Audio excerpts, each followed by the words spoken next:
है योगेश और आज हम बायोलॉजी से रिलेटेड एक नया टॉपिक देखने वाले हैं जिसका कि नाम है प्लॉइडी लेवल। अब प्लॉइडी लेवल जो टॉपिक है ये काफ़ी बच्चों को कंफ्यूजन में डालता है। Haploid, diploid, triploid, hexaploid, polyploid ऐसे टर्म्स जैसे ही आते हैं तो कंफ्यूजन क्रिएट करते हैं। उसका सबसे बड़ा रीज़न ये है कि जब ये टॉपिक स्कूल में शुरू होता है तो इसका कोई एक परफेक्ट टॉपिक नहीं बनता। ये क्लास 11th में सेल चैप्टर से शुरू होता है और 9th क्लास में इसको थोड़ा सा एक ओवरव्यू हल्का फुल्का पता चलता है। तो वो चीज़ें कंसेप्ट तो दिमाग में तब रहते नहीं है 9th और 11th क्लास वाले। तो इसको आज उठाएंगे, थोड़ा बेसिक से उठाएंगे, इसको थोड़ा एम्पलीफाई करेंगे और इसके साथ साथ इसको नीट लेवल का कंसेप्ट भी थोड़ा बनाएंगे। बहुत छोटे लेवल से, बहुत बेसिक लेवल से इसको हम उठाने वाले हैं आज टॉपिक को। तो प्लॉइडी लेवल के अंदर हमें कुछ टर्म्स मिलेंगी, डिप्लॉइड, हैप्लॉइड ऐसे टर्म्स। n 2n क्या होता है, 3n क्या होता है, कैसे उसको कन्वर्ट करते हैं, ये सारा कंसेप्ट आज हमने समझना है। ठीक है, शुरू करते हैं अपना टॉपिक जिसका कि नाम है प्लॉइडी लेवल। ठीक है, सबसे पहले इसको बहुत छोटे कंसेप्ट पे लेके आते हैं। एक सेल है आपके पास, ठीक है, और इस सेल के अंदर एक इसका न्यूक्लियस रखा हुआ है और इस न्यूक्लियस के अंदर इसका थोड़ा बहुत जेनेटिक मटेरियल जो भी इसके पास है वो है। अब इस वाले न्यूक्लियस को सिर्फ यहाँ बाहर जूम करके देखते हैं कि ये कैसा होगा। सॉरी, न्यूक्लियस है और न्यूक्लियस के अंदर हमारा जेनेटिक मटेरियल इस तरीके से कुछ धागे के रूप में प्रेजेंट है। ये जो जेनेटिक मटेरियल धागे के रूप में प्रेजेंट है, अभी ऐसा क्यों है, ये थोड़ा सिंप्लीफाई क्यों नहीं हो सकता? क्योंकि अगर इसमें बाय चांस एक आधा छोटा मोटा कट लग जाए तो इससे कोई फर्क पड़ने वाला नहीं है। जैसे हम क्या करते हैं, जब पतंग उड़ाते हैं तो बहुत सारा मांझा हमारा नीचे उलझ जाता है।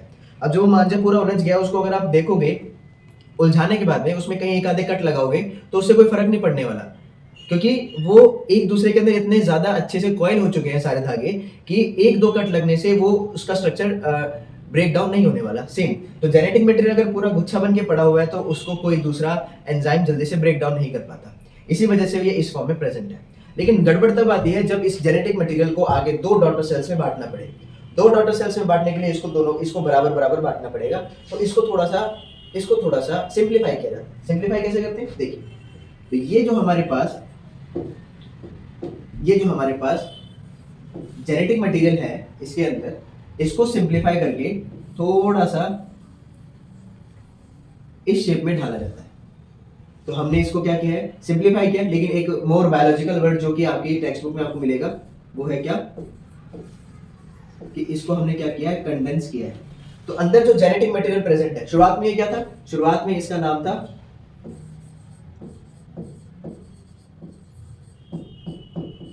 Chromatin fibre. ठीक है, तो ये जो क्रोमैटिन फाइबर है इसको थोड़ा कंडेंस करके हमने ये बनाया है। ये स्ट्रक्चर जो है हमारा, ये तो आप सब जानते होंगे, इसको कहा जाता है क्रोमोसोम। ठीक है, ये जो क्रोमोसोम है, इस क्रोमोसोम के बनने के बाद में डीएनए थोड़ा सा सिंप्लीफाई हो गया, थोड़ा सा ठीक ठाक तरीके से दिखने लगा है और इसी वजह से इस क्रोमोसोम को आगे फर्दर डिवाइड करना आसान है। अब चलते हैं थोड़ा सा प्लॉइडी लेवल के अंदर। तो मान लीजिए कि आपके पास एक क्रोमोसोम है ऐसा, ठीक है, और दूसरा क्रोमोसोम भी है आपके पास इस तरीके से।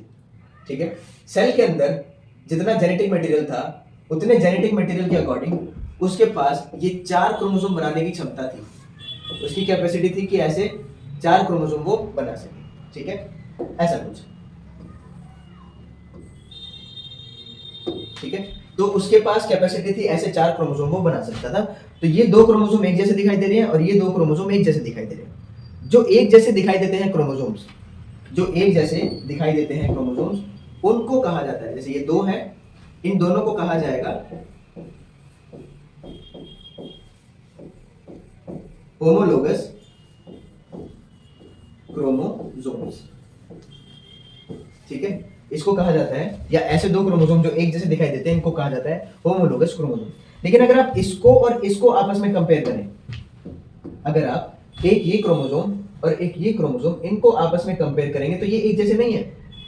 ये दोनों अलग रंग से बनाने का मतलब ये है कि ये दोनों अलग अलग क्रोमोसोम हैं। इन दोनों अलग अलग क्रोमोसोम्स को कहा जाता है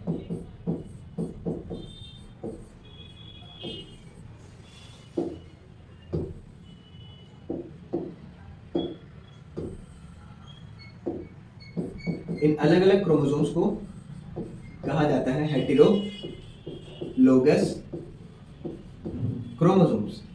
तो तो ये क्रोमोसोम है हमारे जो अलग अलग दिखाई देते हैं, इनको कहा जाएगा हेटेरोलोगस क्रोमोसोम। तो होमोलोगस एक जैसे और हेटेरोलोगस अलग दिखने वाले। अब अगर आपके पास ये येलो वाला क्रोमोसोम पूरे सेल में दो कॉपीज बना रहे हैं, मतलब ऐसे क्रोमोसोम आपके पास दो हैं, मतलब कि येलो वाले जो है आपके पास, मान लीजिए येलो वाले क्रोमोसोम आपके पास सेल के अंदर दो बने हैं, मतलब सॉरी ठीक है, येलो वाले क्रोमोसोम आपके पास दो बने हैं, सेल ने एक जैसे दो कॉपीज बना ली है। इस कंडीशन को कहा जाता है डिप्लॉयड कंडीशन, या फिर इसको हम नाम देते हैं 2n। तो जो आपने डिप्लॉयड वर्ड सुना हुआ है, जो आपने 2n वर्ड सुना हुआ है, वो यही बताता है कि सेल के अंदर एक जैसे क्रोमोसोम की दूसरी कॉपी बनाने के लिए भी डीएनए मौजूद है। तो ये कंडीशन हुई डिप्लॉयड। और अगर उसके पास येलो वाला क्रोमोसोम सिर्फ एक ही बन पाता है, तो ये कंडीशन कहलाएगी आपके पास हैप्लॉइड कंडीशन, और इसको डिनोट किया जाता है single letter small letter n से। और अगर उसके पास ऐसे क्रोमोसोम 1, 2, 3 बनाने की क्षमता होगी, तो इस कंडीशन को कहा जाएगा ट्रिप्लॉइड कंडीशन, या फिर इस कंडीशन को कहेंगे हम 3n। तो डिप्लॉइड, हैप्लॉइड और ट्रिप्लॉइड कंडीशन इन टर्म्स के अकॉर्डिंग क्रोमोसोम्स की संख्या, एक जैसे क्रोमोसोम, अलग अलग नहीं। ऐसे तो इंसान के एक सेल के अंदर 46 क्रोमोसोम्स हैं, तो इसका तो बहुत बड़ा प्लॉट, नहीं, इन 46 क्रोमोसोम्स में हर एक क्रोमोसोम की एक दूसरी कॉपी मौजूद है। इसी वजह से ह्यूमंस 46 क्रोमोसोम के बावजूद टाइप ऑफ क्रोमोसोम में दो ही रखते हैं, मतलब कि दो कॉपीज रखते हैं, तो वो 2n कंडीशन आएगी। तो हम ह्यूमन जो है वो डिप्लॉयड है। ठीक है, आगे बढ़ते हैं, थोड़ा सा इसको डिटेल में लेके चलते हैं। मान लीजिए आपके पास जो कंडीशन है वो है, आपके पास जो कंडीशन है वो है 2n डिप्लॉयड। आप चाहते हैं कि ये कंडीशन हैप्लॉइड बन जाए 2n से n। तो 2n से n जाने के लिए आपको एक प्रोसेस करना पड़ेगा जिसका कि नाम है मियोसिस। तो अगर आप मियोसिस करेंगे तो प्लॉइडी लेवल 2n से n चला जाएगा, 2n से वो डिप्लॉइड से हैप्लॉइड हो जाएगा। और ये सिर्फ मियोसिस से ही पॉसिबल है। और मियोसिस होता क्या है? हमारी बॉडी दो प्रकार के सेल्स में डिवाइडेड है, एक सोमैटिक सेल, दूसरे जर्म सेल्स। जो सोमैटिक सेल है इनको डिफरेंशिएट करना है जर्म सेल से। जर्म सेल्स क्या है? जर्म सेल्स हैं वो जो गैमेट्स बनाते हैं, जैसे एग बनाते हैं ओगोनिया, और स्पर्म बनाते हैं स्पर्मेटोगोनिया।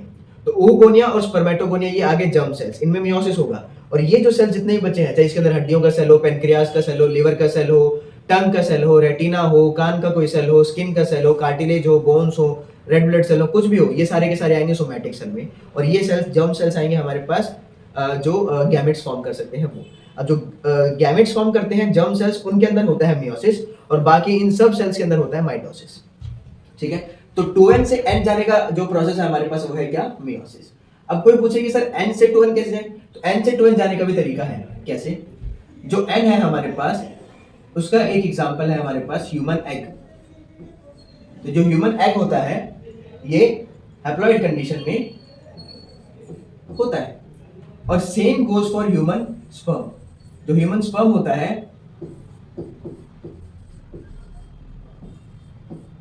ये भी n कंडीशन में ही रहता है।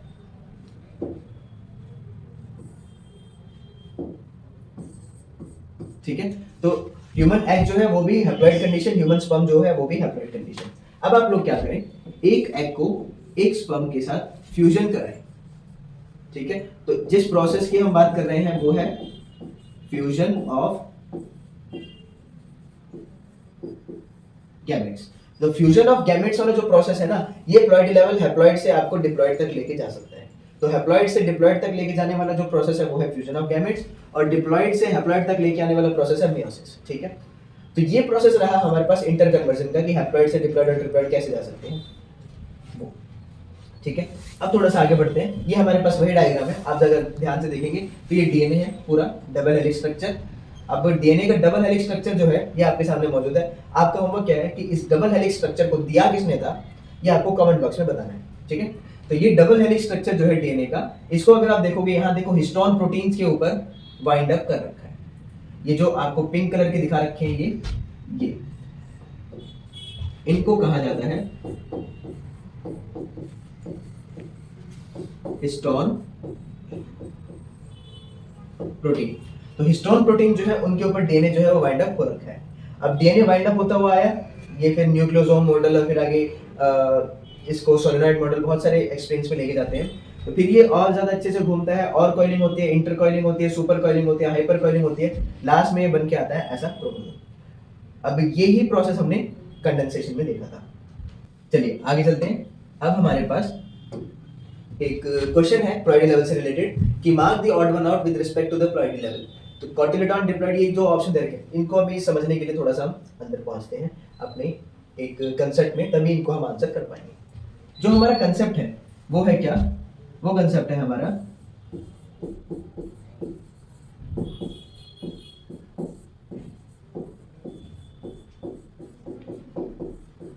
सेक्सुअल रिप्रोडक्शन, और वो भी किसमें? वो एंजियोस्पर्म्स में। अब एंजियोस्पर्म्स क्या होते हैं? फूल वाले पौधे जिनके ऊपर फूल लगते हैं, तो एंजियोस्पर्म्स के अंदर हमने सेक्सुअल रिप्रोडक्शन का एक गैमेटोजेनेसिस का प्रोसेस देखना है, उससे हमें ये सारी चीजें क्लियर होने वाली है। ठीक है, चलते हैं उस प्रोसेस को देखते हैं कि वो प्रोसेस है क्या। चलो, तो सबसे पहले इसकी शुरुआत होती है हमारे एक सिंपल से डायग्राम से, जो कि हमारा फ्लावर का डायग्राम होता है, कुछ इस तरीके से बनता है। ठीक है, और ये होता है, ये पेटल्स होते हैं ऐसे करके। ठीक है, और इधर से बाहर निकलती है ऐसे स्टिग्मा, स्टाइल और ओवरी। ठीक है, और इधर से आगे लगते हैं ऊपर एंथर फिलामेंट। ये आपने 9th क्लास में या 7th 8th में आपने डायग्राम देखा होगा। इसके अंदर चलते हैं, ओवरी के अंदर, इसके अंदर जाएंगे ओव्यूल के अंदर। ओवरी के अंदर ओव्यूल लगते हैं, और उस ओव्यूल के अंदर हम जाके पहुंचते हैं। ठीक है, तो ओव्यूल के अंदर कुछ ऐसा सिस्टम चल रहा होता है। ये ओवरी है। ठीक है, ओवरी के अंदर, ओव्यूल के अंदर हम पहुंच गए। ओव्यूल के अंदर काफी सारे सेल्स होते हैं, इधर 1 2 3 4 5, ऐसे आप न्यूमरस सेल्स बनाते जाइए, तो यहाँ बहुत सारे सेल्स मौजूद हैं। इन सेल्स को कहा जाता है न्यूक्लियस सेल्स। अब ये न्यूक्लियस के सेल्स जो ये पौधे की खुद की बॉडी के पार्ट हैं, तो इनकी कंडीशन जो होती है वो होती है 2n या फिर हैप्लॉइड। ठीक है, यहाँ सारा न्यूक्लियस का सेल भरा होता है। इनमें से नीचे से कोई एक सेल साइज में बड़ा होने लगता है। कैसे बड़ा होता है? न्यूट्रिशन गेन करता है, या न्यूक्लियस के सेल्स को अपने अंदर एक्यूमुलेट कर लेता है, तो ये सेल बड़ा होने लगता है। और ये सेल बड़ा होते होते एक डेफिनेट अमाउंट ऑफ साइटोप्लाज्म रखने के बाद में इसको नाम दे दिया जाता है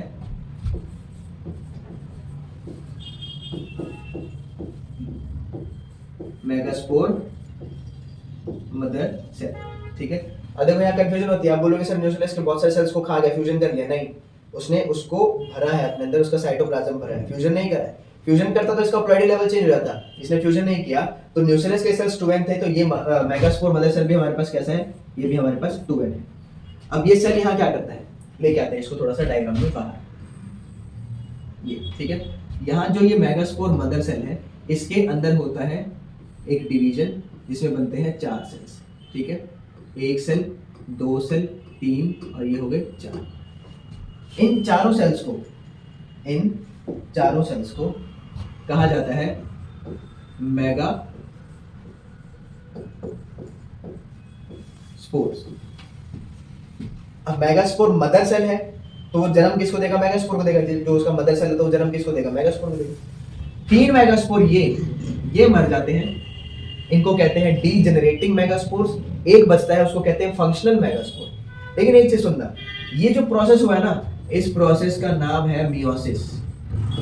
तो अगर ये मियोसिस हुआ है और मेगास्पोर मदर सेल 2n था, तो मेगास्पोर जो बनेगा वो कैसा बनेगा? वो बनेगा हैप्लॉइड, क्योंकि मियोसिस जो होता है वो इस प्लॉइडी लेवल को कम कर देता है। इसको कहते हैं रिडक्शनल डिवीजन।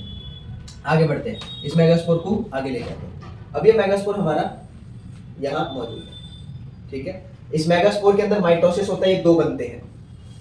ठीक है, फिर दोबारा माइटोसिस होता है, ये दोनों तरफ 4 बनते हैं। फिर दोबारा माइटोसिस होता है, दोनों तरफ ये 8 बनते हैं। ठीक है, इन दोनों में से एक सेल दोनों का बीच में आता है, और 3 ऊपर रह जाते हैं। ठीक है, तो ये फिर बाद में कैसा दिखाई देने लगेगा? ये कुछ ऐसा दिखाई देने लगेगा।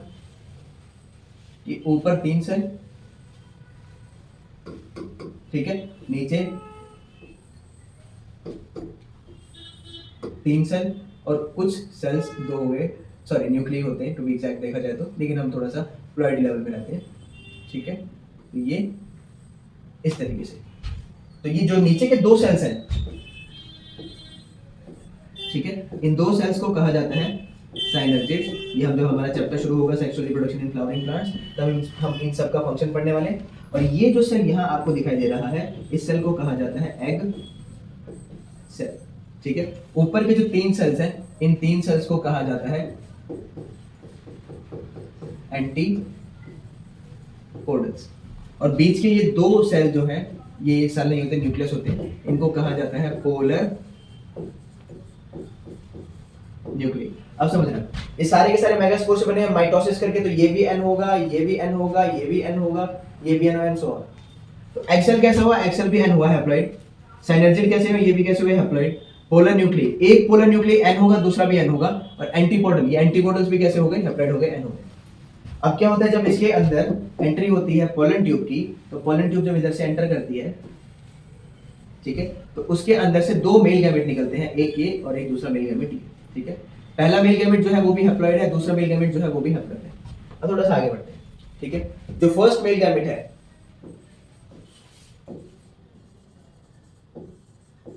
मेल गैमेट नंबर 1, जो कि कैसा है, हैप्लॉइड है, इसने फ्यूजन किया है एग सेल के साथ, ठीक है, जो भी कैसा है, एन, और यहां से बनता है जाइगोट, ठीक है। अब एन और एन दोनों फ्यूजन कर लिए हैं, तो यहाँ जाइगोट जो बनेगा वो कैसे बनेगा, 2n, क्योंकि हमने पढ़ा था फ्यूजन करने के बाद प्लॉइडी लेवल चेंज होने वाला है। और सेम इसी तरीके से जो हमारा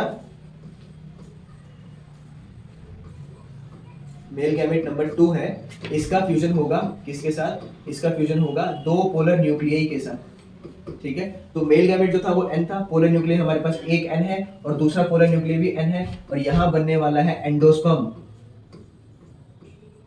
ये जो हमारा एंडोस्पर्म है, ये बनेगा कैसा, 3n, ठीक है। अब एंडोस्पर्म जो है वो 3n है, जाइगोट जो है वो 2n है, और बाकी आगे जितने भी सेल्स बनने हैं इस जाइगोट से बनने हैं। इस जाइगोट से आगे क्या बनना है, इस जाइगोट से आगे एम्ब्रियो बनना है। एम्ब्रियो कहाँ होगा, एम्ब्रियो होगा सीड के अंदर, और सीड के अंदर कॉटिलिडॉन भी होंगे, प्लूम्यूल, रेडिकल, वो सब का सब जाइगोट से ही आगे धीरे धीरे करके या तो इसके सेल से बनेगा या और किसी सेल से बनेगा, तो वो सारे के सारे 2n होने वाले हैं। तो एम्ब्रियो, सीड, वो सब का सब 2n होने वाला है आगे। अब आते हैं अपने क्वेश्चन के। कॉटिलिडॉन डिप्लॉइड, अभी भी हमने क्या समझा कि जो कॉटिलिडॉन बनेगा, कॉटिलिडॉन समझ लेते हैं इस तरीके से। जब आप मटर का दाना खोलते हैं तो उसके अंदर आपको 2 ऐसे छोटे छोटे पीसेस नजर आते हैं, इनको ही कहा जाता है कॉटिलिडॉन, ठीक है। अब ये कॉटिलिडॉन जो है ये भी पौधे का पार्ट है, तो कॉटिलिडॉन डिप्लॉइड है, सही बात बोल रहा है, क्योंकि कॉटिलिडॉन कैसे होंगे, ये 2n कंडीशन के होंगे। उसके अंदर क्या कहता है, कोलियोप्टाइल। अब कोलियोप्टाइल क्या है, ये आपको दिखाई दे रहा है ऊपर की तरफ जाता हुआ, इसको कहते हैं हम प्लूम्यूल। ये जो प्लूम्यूल है, ये प्लूम्यूल ऊपर पौधे का शूट बनाने वाला है, जो पौधा जमीन से बाहर निकलेगा वो प्लूम्यूल से बनेगा, और प्लूम्यूल के ऊपर एक कवरिंग होती है मोनोकॉट्स में, जिसको कहा जाता है कोलियोप्टाइल। तो कोलियोप्ट, अब देखो प्लूम्यूल कॉटिलिडॉन के साथ जुड़ा हुआ है, तो प्लूम्यूल भी कैसे होने वाला है, 2n होने वाला है, तो ये भी 2n है, तो कोलियोप्टाइल भी क्या होगा, 2n होगा। प्राइमरी एंडोस्पर्म सेल, ये देखिए यहाँ हमने अभी एंडोस्पर्म बनाया था, नेक्स्ट स्लाइड में एंडोस्पर्म बनाया था, वो कैसा था, 3n था। चलो देख लेते हैं इसको, ये ना प्राइमरी एंडोस्पर्म सेल ट्रिप्लॉइड, ये भी सही बात कर रहा है, क्योंकि प्राइमरी एंडोस्पर्म हमारा कैसा था, 3n था। पेरिस्पर्म हैप्लॉइड, इसका क्या मतलब है, चलो पीछे जी, इस स्लाइड पे ये जो न्यूक्लियस के सेल्स बचे हुए हैं ना, यहाँ काफी सारे सेल्स खत्म हो जाते हैं, धीरे धीरे करके मेगास्पोर मदर सेल के अंदर चले जाते हैं, या फिर अपना न्यूट्रिशन देके खत्म हो जाते हैं। कुछ न्यूक्लियस के सेल्स बच जाते हैं, कुछ सेल्स न्यूक्लियस के जो बच जाएंगे उनको कहा जाएगा पेरिस्पर्म। और पेरिस्पर्म का एक बहुत अच्छा एग्जांपल आपको मिल जाता है अपने घरेलू बहुत छोटे से मसाले के दाने में, जिसको हम कहते हैं काली मिर्च। काली मिर्च को खोलोगे उसके अंदर आपको व्हाइट कलर का पाउडर सा मिलेगा, वो व्हाइट कलर का पाउडर जो है वो पेरिस्पर्म ही है, ठीक है। तो पेरिस्पर्म जो है वो न्यूक्लियस से ही बना है, फ्यूजन वगैरह कुछ नहीं हुआ, तो पेरिस्पर्म भी कैसा होना चाहिए, 2n होना चाहिए या फिर डिप्लॉइड होना चाहिए, ठीक है। तो पेरिस्पर्म जो है वो डिप्लॉइड होने वाला है, ये भी हमें अभी पता चला, ठीक है। चलिए अब देखिए, तो पेरिस्पर्म जो है वो नहीं, ये तो इसने हैप्लॉइड बोल दिया, तो पेरिस्पर्म यहाँ इसने हैप्लॉइड लिखा हुआ है, जबकि होना चाहिए था इसको कैसा, इसको होना चाहिए था डिप्लॉइड, तो ये इनकरेक्ट है। तो मतलब कि mark the odd one out में हमारा पेरिस्पर्म हैप्लॉइड, ये ऑप्शन उन्होंने गलत बता रखा है, क्योंकि ये होना चाहिए कैसा, ये होना चाहिए 2n या फिर डिप्लॉइड। अब एक इससे रिलेटेड एक और क्वेश्चन है मेरे पास, ये if the haploid number in a flowering plant is 14, haploid number मतलब कि n की बात कर रहे हैं, हैप्लॉइड नंबर इज 14, ठीक है। What shall be the number of chromosome in integuments, antipodal cells, embryo, endosperm and nucleus? अब इसको फटाफट से समझते हैं। इंटेगुमेंट हमें नहीं मालूम सर इंटेगुमेंट क्या है, तो फिर कैसे करेंगे? अब अगर पहला वर्ड आपको नहीं समझ आ रहा, बाकियों पे जाइए, क्या पता वहां से आपको अंदाजा लग जाए। एंटीपोडल, इस लाइन में ये एंटीपोडल एन होगा, साइनर्जिड एन होगा, एक्सेल एन होगा, पोलर न्यूक्लियर भी एन है, लेकिन जाइगोट 2n है, एम्ब्रियो भी 2n होगा, एंडोस्पर्म 3 है। यहां से इंफॉर्मेशन निकालते हैं। देखिए एंटीपोडल सेल्स, एंटीपोडल सेल्स क्या होंगे? n, मतलब ये भी कितने होने वाले हैं? 40। एम्ब्रियो, एम्ब्रियो हमने जाइगोट से बनाया था, ये होगा 2n, मतलब इसके अंदर होने वाले हैं कितने? 28 क्रोमोसोम। एंडोस्पर्म, एंडोस्पर्म हमने 3n बनाया था, ट्रिप्लॉइड, तो इसके अंदर होने वाले हैं 3 into में 14, मतलब कि इसके अंदर होने वाले हैं 42 क्रोमोसोम्स। न्यूसिलस, न्यूसिलस अभी अभी हमने देखा था 2n था, तो इसके अंदर भी होने वाले हैं 28 क्रोमोसोम्स। अब देख लीजिए आपके पास कौन सा ऑप्शन सही बैठता है, 14, 28, 42 इसके अकॉर्डिंग। तो एंटीबॉडी दूसरे नंबर पे थे 14, 42, नहीं ये तो गलत सा लग रहा है कुछ। 42 सेकंड तो 28, 14, 28, 42, हाँ ये सही लग रहा है। तो सी ऑप्शन जो है हमारा वो करेक्ट है, क्योंकि ये सारी वैल्यूज हमारी उससे मैच कर रही है और किसी ऑप्शन में सारी वैल्यूज मैच नहीं कर रही। इससे एक चीज और पता चलती है कि जो हमारे एंटीबॉडीज हैं, जो हमारे सॉरी इंटेगुमेंट्स है, ये इंटेगुमेंट्स का क्रोमोसोम नंबर इसने 28 बताया है। मतलब इससे आप अंदाजा लगा सकते हो कि इंटेगुमेंट जो है, ये इंटेगुमेंट जो है, जो उन्होंने क्रोमोसोम नंबर 28 बताया है, तो मतलब ये भी कंडीशन कैसी है? 2n है। अब आपको ये पता करना है कि ये इंटेगुमेंट्स होते कहाँ पर है और क्या होते हैं। जैसे आपको पता चलता है कमेंट सेक्शन में बताइए। तो प्लॉइडी लेवल का हमारा ये जो छोटा सा लेक्चर है वो यहीं तक रहेगा।